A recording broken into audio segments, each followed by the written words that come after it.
যখন মাথার ভেতর কোনো শব্দ আসে না, শুধু তোমাকেই আঁকি চাঁদের পাশে।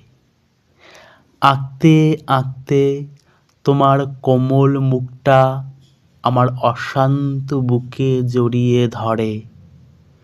ভ্রমণ করে ফেলি সারা আকাশ। চাকরি শূন্য জীবন যখন পায়ের কাছে এসে ধুলোয় বন্দি হয়, তখনও আমি একটা শান্ত আকাশের ছবি এঁকে চলি।